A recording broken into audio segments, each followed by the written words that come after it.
الحمد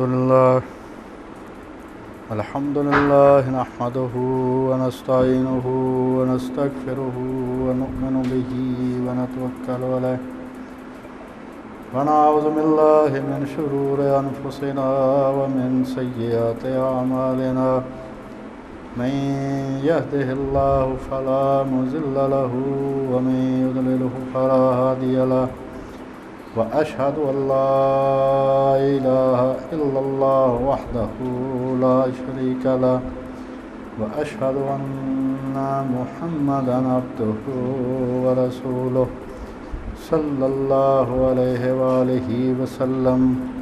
أعوذ بالله من الشيطان الرجيم. بسم الله الرحمن الرحيم. إن الذين قالوا ربنا الله ثم استقاموا تتنزل عليهم الملائكة ألا تخافوا ولا تحزنوا وأبشروا بالجنة التي كنتم توعدون. أما بعد فإن خير الحديث كتاب الله وخير الهدي هدي محمد صلى الله عليه وآله وسلم وشر الأمور محدثاتها وكل محدثة بدعة وكل بدعة ضلالة وكل ضلالة في النار. سورہ حامیم السجدہ 41 نمبر سورت 41 اور اس کی آیت نمبر ہے 30. اللہ پاک نے فرمایا کہ جن لوگوں نے کہا کہ ہمارا رب اللہ ہے اور پھر وہ اس پر استقامت سے کھڑے رہے، ان پر فرشتے اتریں گے اور کہیں گے کہ نہ خوف کرو نہ غم کرو اور جنت جس کا تم سے وعدہ کیا جاتا ہے اس کی خوشی مناؤ. تو روٹین سے ہٹ کر یہ بات ہے، ورنہ تو سورہ آل عمران انشاءاللہ اگلے جمعہ سے شروع ہو جائے گی. پھر تو آج ہے 25 اگست. 28 اگست حضرت مولانا محمد اسحاق رحمۃ اللہ علیہ ان کا یوم وفات ہے.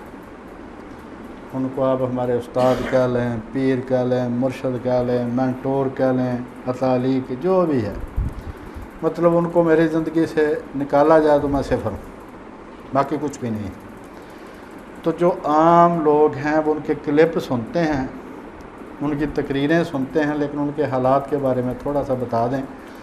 اس کا فائدہ یہ ہوگا کہ عام آدمی کو، میرے جیسا آدمی کو کوئی حوصلہ ملتا ہے کہ اگر آدمی کوشش کرے تو کچھ نہ کچھ کر سکتا ہے. تو اس آیت میں ایمان کے بعد جو دوسرا وصف بیان کیا گیا ہے وہ ہے استقامت. یعنی استقامت ہی کرامت ہے کہ کوئی آدمی کوئی نیکی شروع کرے، اور یہ حدیث میں بھی ہے کہ سب سے بہترین نیکی وہ ہے، چاہے تھوڑی ہو، جو تم لگاتار کرتے رہو. ایسا نہیں کہ ایک دن 2-4 ہزار نفل پڑھ لیا اور پھر 2-4 ہزار دن چھوٹ. حضرت مولانا رحمۃ اللہ علیہ ان کو وفات پائے پورے 10 سال ہو چکے ہیں. اس کو کہتے ہیں کہ آج ایک اور برس بیت گیا اس کے بغیر جس کے ہوتے ہوئے ہوتے تھے زمانے میرے. وہ جہاں نکاح پڑھانے جاتے تھے کہیں وہ بیٹھتے تھے تو ہم سمجھتے یہ جگہ ہماری اپنی ہے. ایک دفعہ ایک پارک میں بارات آئی، اس کا نکاح انہوں نے پڑھایا، تو جب مولانا آگے بیٹھے ہیں تو یقین کریں ہمیں لگتا ہے یہ پارک ہماری ملکیت ہے. اور جب سے وہ گئے ہیں اس کے بعد وہ ڈیرا بھی ختم اور سب کچھ جاتا رہا، اور نہ وہ ساتھی بعد میں کہیں ملے. تو حضرت جو تھے ان کی پوری زندگی استقامت کا اعلیٰ نمونہ تھی. یہ جو آیت علماء کی شان والی نہیں چنی، مومن کی شان والی میں نے چنی اس لیے کہ اس میں استقامت کا ذکر آتا ہے. ان کی استقامت تھی مطالعہ میں، پوری زندگی انہوں نے مطالعہ استقامت سے کیا. دین کے بدلے میں انہوں نے دنیا چھوڑی تو اس پر استقامت دکھائی. تحقیق میں انہوں نے استقامت دکھائی، چاہے ان کو جتنی بھی محنت کرنا پڑی. حق گوئی میں استقامت دکھائی، چاہے ان پر قاتلانہ حملے ہوئے، 2 حملے ہوئے تھے ان پر. حب اہل بیت اور مقام صحابہ بیان کرنے میں استقامت دکھائی. بڑے بڑوں سے ان کا واسطہ پڑا، لیکن انہوں نے اپنے موقف پر دلیل کے ساتھ بات کی اور اس پر کھڑے رہے. دین بیان کرنے میں استقامت دکھائی. کبھی ایسا نہیں ہوا کہ انہوں نے کوئی بات دین کی چھپائی ہو اس لیے کہ کوئی ڈر مجھ سے کوئی ناراض نہ ہو جائے یا فلاں نہ ہو جائے. اور یہ کہ اگر تحقیق کے بعد مزید مطالعہ کے بعد ان کو معلوم ہوا کہ میرا یہ مسئلہ ٹھیک نہیں تھا جو میں پہلے بیان کرتا تھا، تو انہوں نے ممبر پر اعلان کیا کہ میری وہ بات غلط تھی، اب میں نے اور پڑھا. اور یہ بہت حوصلے کی بات. 2 آدمی بیٹھوں تو ان میں آدمی جھوٹا نہیں ہوتا، بجائے یہ کہ اتنی بڑی محفل میں ہو. کفر اور شرک کا رد کرنے میں استقامت دکھائی. کبھی اس میں انہوں نے مسئلے سے کام نہیں لیا. ان کے منہ پر کہا کہ تم غلط کر رہے. اسلام آباد میں ایک خاص گروپ نے ان کو بلایا، بہت بڑا مجمع تھا، تو ان کے منہ پر انہوں نے کہا کہ انہوں نے کہا جی اتحاد امت کیسے ہوگا؟ تو مولانا نے کہا تم بکواس کرنی بند کر دو صحابہ کے بارے میں. یہ تھا ان کی جرأت کا عالم. تو کفر اور شرک کا رد کرنے میں انہوں نے کبھی وہ اس میں کمی نہیں کی، اور کسی کے آگے ہاتھ نہ پھیلانے میں انہوں نے استقامت دکھائی.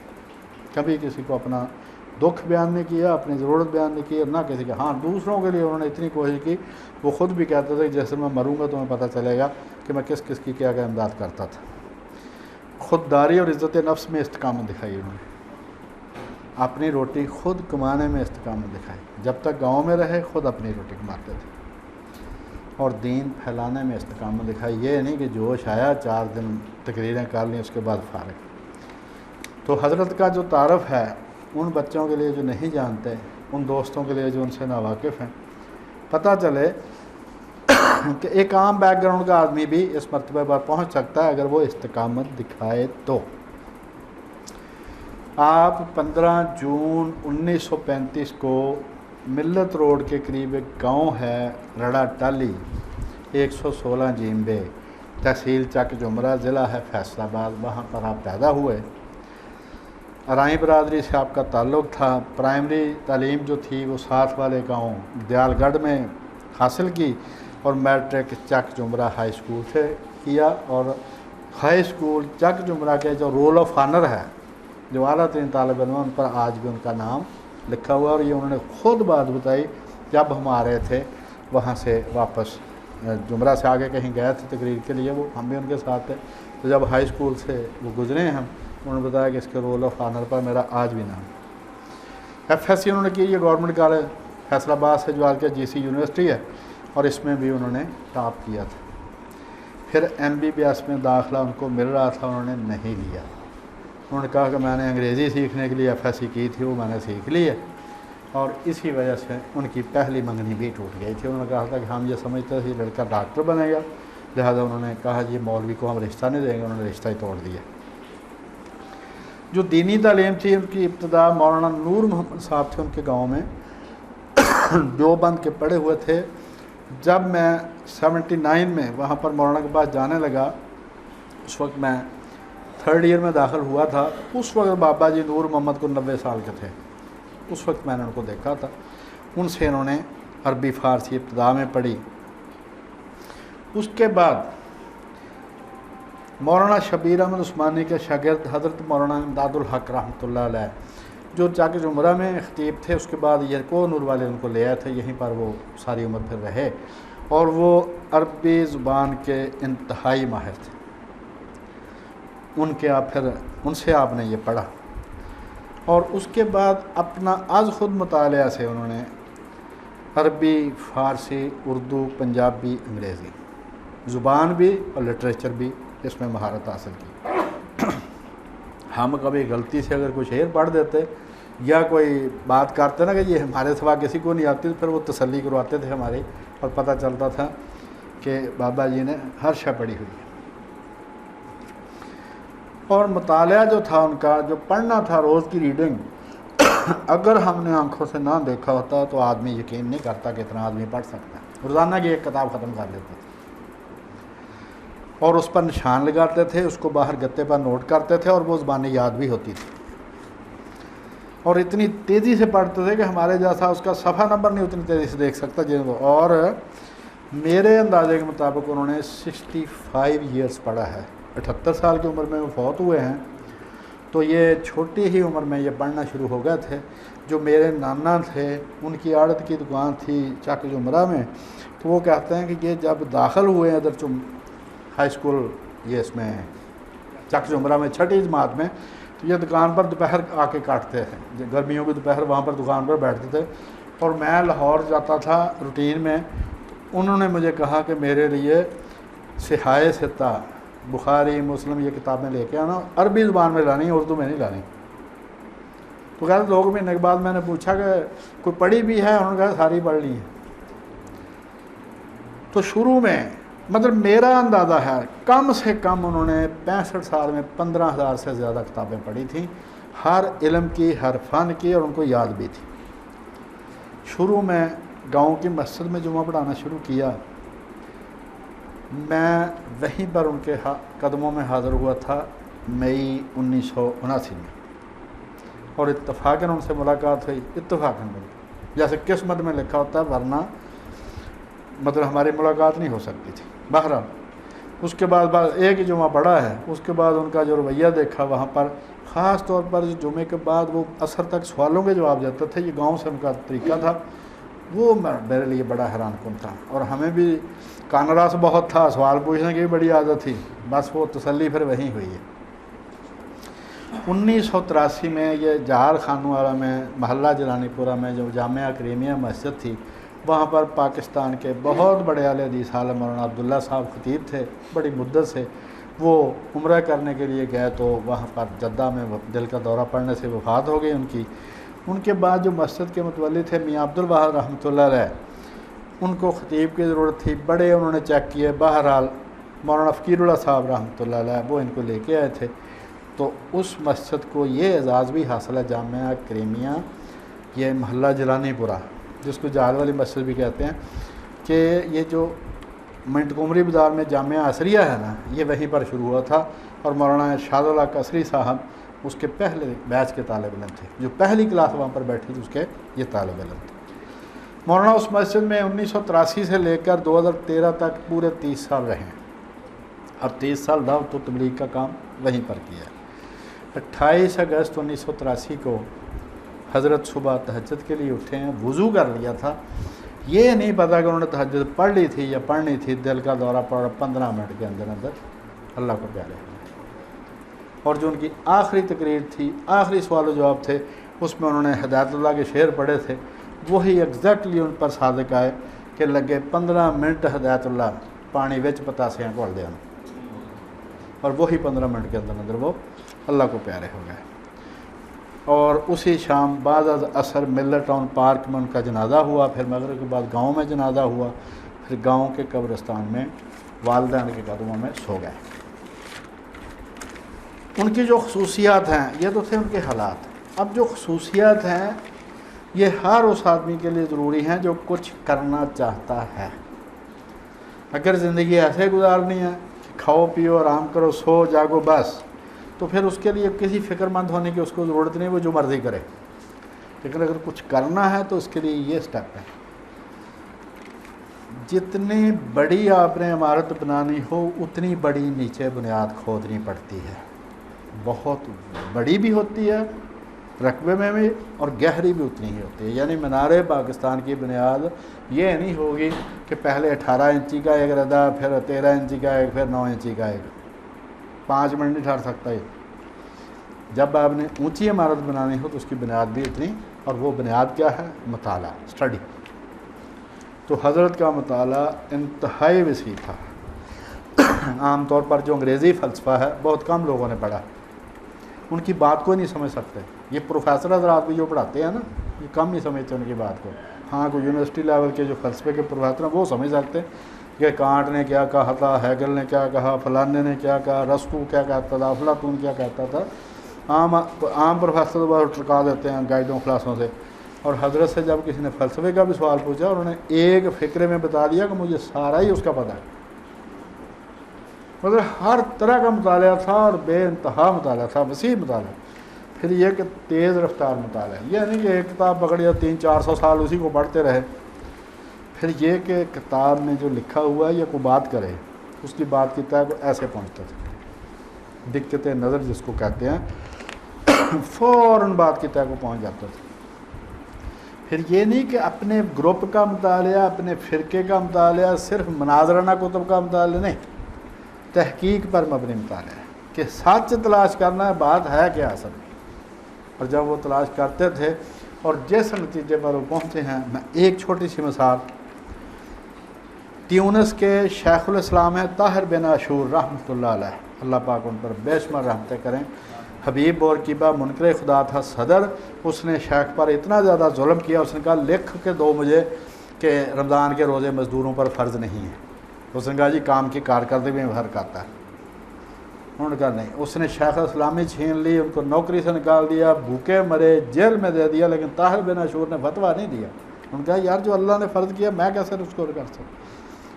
ان کی تفسیر ہے 30 جلدوں میں، التحریر والتنویر، اس کو بھی میں نے کچھ چیک کیا، وہ مسجد مقدس کی لائبریری میں ہے۔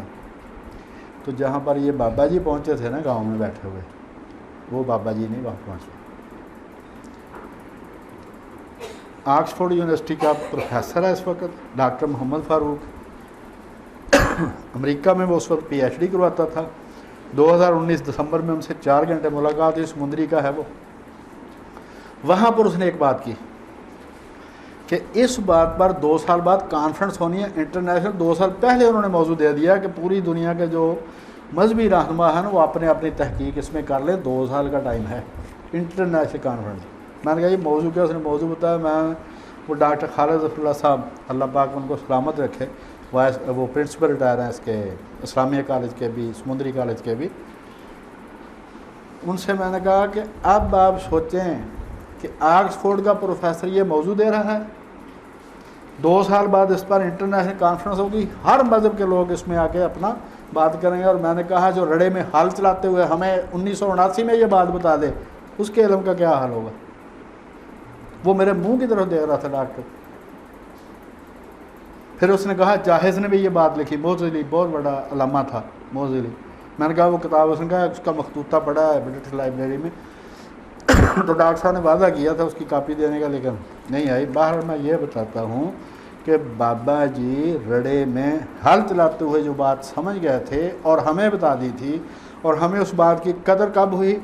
2019 میں آ کے، جب وہ آکسفورڈ کے پروفیسر نے بتایا کہ اس پر کانفرنس ہوگی 2 سال کے بعد۔ اور وہ میرے منہ کی طرف دے رہے سارے، کہنے لگے یار ہیں؟ میں کہا بالکل۔ یہ تھا ان کے مطالعہ کا لیول کہ تحقیق پر مبنی مطالعہ، بات کی تہ کو پہنچنا، چاہے اس پر سال ہر سال لگ جائے۔ پھر یہ کہ اللہ نے ان کو حافظہ بے مثال دیا تھا، اگر 15,000 کتابیں پڑھی تھی تو ان کو یاد بھی تھی۔ یہ مولانا ارشاد اللہ قصری صاحب ان کو کمپیوٹر کہتے تھے، کوئی حوالہ پوچھنا ہوتا تو ٹیلی فون کرتے، ایسے بتاتے زبانی۔ ہم گرامر پڑھ رہے تھے، ایک سیگا یہ جمع مونس کا وہ پھنس گیا، میں اور میرے ساتھی، وہ میرے ساتھی جو تھے وہ بریلوی تھے اور ان کے بڑے بڑے علماء سے چلے، انہوں نے 3-4 بڑے علماء کو، ان کے میں نام نہیں لوں گا یہاں کے، ایک نے کہا میں پنڈی میں ہوں، دوسرے نے کہا میں راستے میں ہوں، تیسرے نے کچھ کہا، کسی نے کہا دیکھ کے بتاؤں گا۔ میں نے کہا بھائی جب راول پنڈی آدمی جب کا گرامر بھول جاتی ہے، اسے نہیں بتایا، اس کو یاد ہی نہیں تھا۔ دوسرے دن جب دفتر میں بیٹھے، وہ میرے ساتھی دفتر کے تھے، تو مولانا صاحب جمعرات تھی، وہ آ گئے تھے، میں نے ٹیلی فون پہ سلام کیا، میں نے کہا جی اس کا سیگا کیا ہے؟ انہوں نے اسی وقت بتا دیا۔ میں نے کہا اس کو کہتے ہیں علم۔ مولانا نہ اب گرامر پڑھتے ہیں نہ پڑھاتے ہیں، یہ تو اس کو یاد ہوتی ہے جو پڑھاتا ہو، اور وہ سارے مدرسوں کے مدرس تھے جو کہتے ہیں دیکھ کے بتائیں گے۔ یہ تھا ان کا حافظہ۔ تقریباً 65 سال انہوں نے صرف ریسرچ کی، جیسے میں نے پہلے بتایا، اور پھر یہ کہ کسی کی ملازمت نہیں کی، کسی کے متحد نہیں رہے۔ میرے سامنے میاں عبدالواحد نے صرف اتنا پوچھا، حالانکہ انہوں نے ان کو مکان بھی لے کے دیا تھا، ان کی مسجد میں بھی امامت کرتے تھے، خطابت کرتے تھے، صرف اتنا پوچھا کہ آج کا موضوع کیا ہے، جمعہ کا آج کا موضوع کیا ہوگا؟ انہوں نے کہا یہ مجھ سے کوئی نہیں پوچھ سکتا۔ ہم جیسے ویسے ہی مطلب گھٹنوں کو ہاتھ لگاتے ہیں اگلے، اپنی روٹی خود کمائی، کسی کے محتاج نہیں، اچھی کھائی، سوکھی کھائی، روکھی کھائی۔ اور ان کی پڑھائی کا عالم یہ تھا کہ حضرت نے، میں نے بتایا کہ جی یہ 80 کی بات ہے، یہ 77 میں جب مارشل لا لگا تو اس سے پہلے سید مودودی رحمۃ اللہ علیہ ریڈیو ٹی وی پر بین تھے. جب مارشل لا اس کے بعد ان کا 2 قسطوں میں انٹرویو نشر ہوا ریڈیو سے، اس میں انہوں نے کہا کہ 40 سال تک میں عشاء پڑھ کے بیٹھا ہوں، فجر کے وقت تک لکھتا رہا، اور اب میرے جسم کے اندر جو آنتیں ہیں وہ ساری گل چکی ہیں. اور 4 فٹ کے ٹوٹے جو تھے آپریشن کر کے نکالے تھے ڈاکٹروں نے، انتڑیاں گل چکی تھیں ان کی بیٹھ. تو مولانا میری بات سنتے رہے. اس کے بعد کہنے لگے کہ ان کو تو چلو روٹی ہی چبڑی ہوئی مل جاتی ہوگی، میں تو جو بھینس لیتا ہوں وہ مر جاتی ہے. اور کہتے ہیں میں نے مسجد میں جو دیا ہے سرسوں کے تیل والا، اس میں بیٹھ کے ساری کتابیں پڑھی اور میری نظر اسی سے کمزور ہوئی. اور ساری رات پڑھا، وہاں سے فجر کے ٹائم اٹھ کے جا کے اپنا کام کرتا تھا کھیتوں. کسی سے سوال نہیں کیا، حق بیان کرنے سے نہیں ڈرے قاتلانہ حملوں کے بعد بھی. یہ جی ٹی ایس میں ویگن سے اترتے ہیں، جب کوئی لینے نہیں جاتا تھا، یہاں سے پیدل جاتا ہے 1.5 کلومیٹر. اہل بیت اور صحابہ کے مدح خواں رہے ساری زندگی، کسی کے نہ چپ کرانے سے چپ ہوئے نہ ڈرانے سے ڈر، صرف یہ کہتے ہیں دلیل لے آؤ اگر ہے. دوسرے مذاہب پر ان کی بے انتہا گہری نظر تھی. ایسے وہ فکرہ بولتے تھے کہ اس میں ساری بات ہی طے ہو جاتی تھی، وہ مسئلہ سارا حل ہو جاتا تھا. اس میں عیسائیت، یہودیت، یہ قادیانیت، جتنے بھی مذاہب تھے نا، سب کا انہوں نے اتنی گہرائی میں اور اتنی باریکی سے مطالعہ کیا تھا، یقین کریں ایک فکرے میں وہ ساری بات حل کر دیتی تھی. فلسفہ کی باریکیاں سمجھتے اور فلسفیوں پر تنقید کرتے تھے، یہ نہیں کوئی ایسے ہی.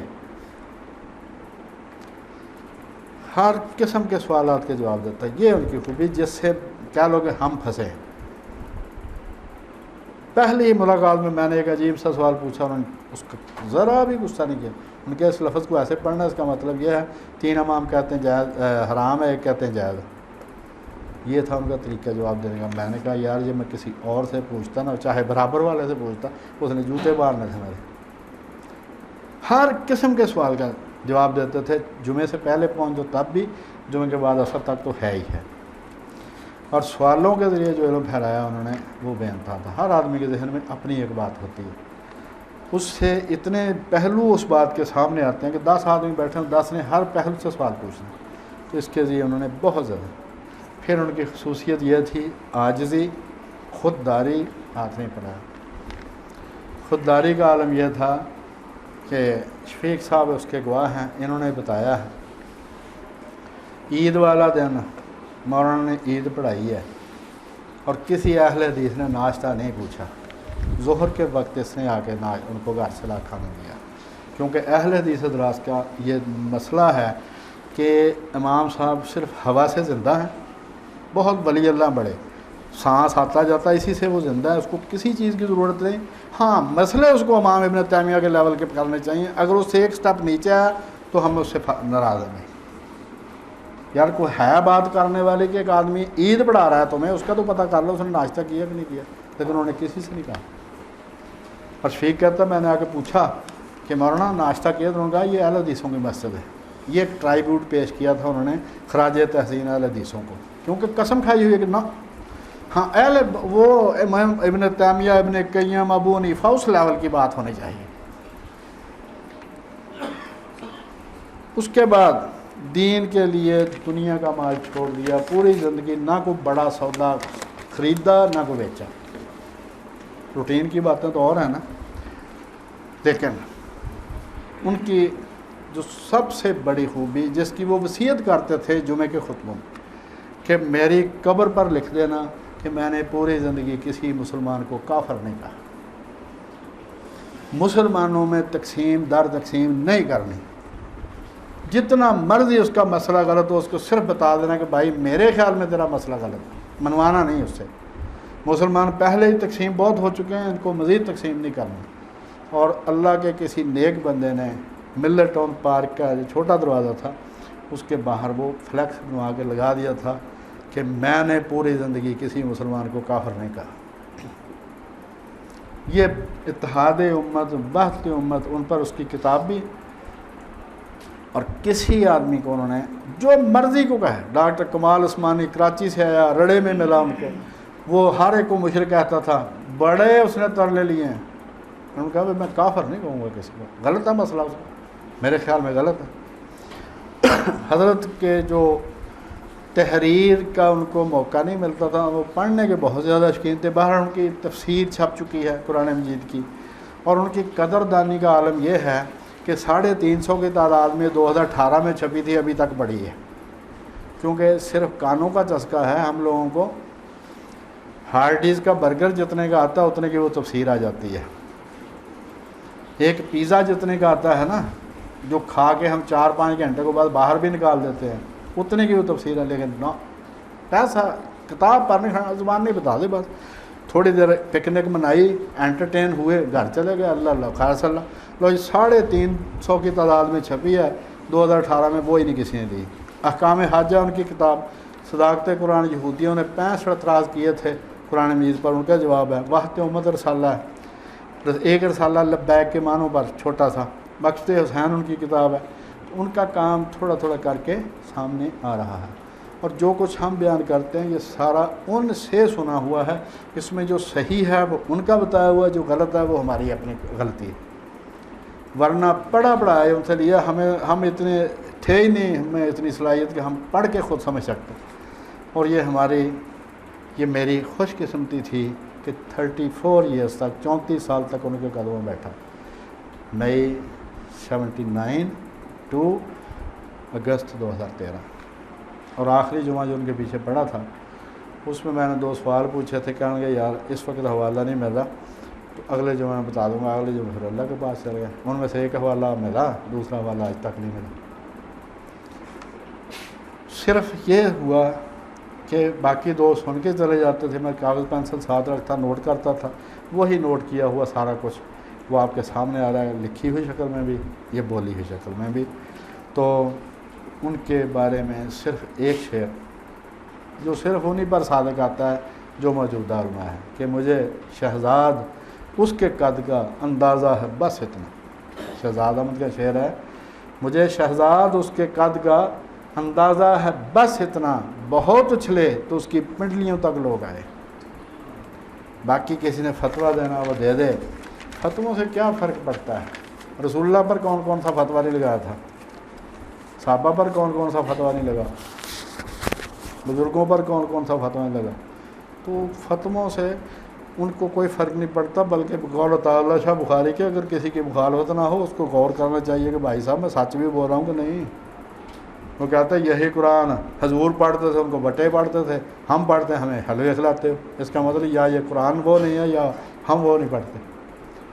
تو یہ مخالفت جو ہے یہ کچھ بھی نہیں ہے، جتنا کسی اب اس کا نتیجہ کیا، وہ ان کی بات انٹرنیشنل ہو چکی ہے، ایسے لوگ ان کے بارے میں بات کرتے ہیں، پوچھتے ہیں کہ آدمی حیران رہ جاتا ہے کہ ان کا پیغام کہاں کہاں پہنچا ہے۔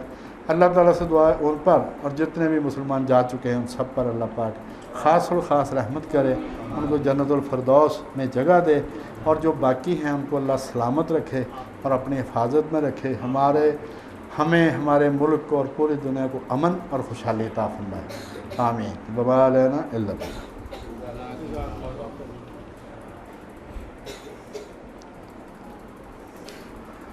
الحمدللہ رب العالمین الرحمن الرحیم، اللہم صلی علی محمد وعلی آل محمد کما صلیت علی ابراہیم وعلی آل ابراہیم انک حمید مجید، اللہم بارک علی محمد وعلی آل محمد کما بارکت علی ابراہیم وعلی آل ابراہیم انک حمید مجید، لا الہ الا انت سبحانک انی کنت من الظالمین، رب اجعلنی مقیم الصلاۃ ومن ذریتی ربنا وتقبل دعا، ربنا اغفر لی ولوالدی وللمؤمنین یوم یقوم الحساب، رب ارحمہما کما ربیانی صغیرا، اللہم اغفر لہ وارحمہ واعف عنہ واعذہ من عذاب القبر ومن عذاب النار، وصلی علیہ واوردہ علی حوض نبیک صلی اللہ علیہ وآلہ وسلم وادخلہ الجنہ، اللہم اغفر لہم وارحمہم، ربنا آتنا فی الدنیا حسنۃ وفی الآخرۃ حسنۃ وقنا عذاب النار، اللہم انک عفو تحب العفو فاعف عنا، صلی اللہ تعالیٰ علی رسول خیر خلقہ سیدنا و مولانا محمد و علی آلہ و صحبہ اجمعین.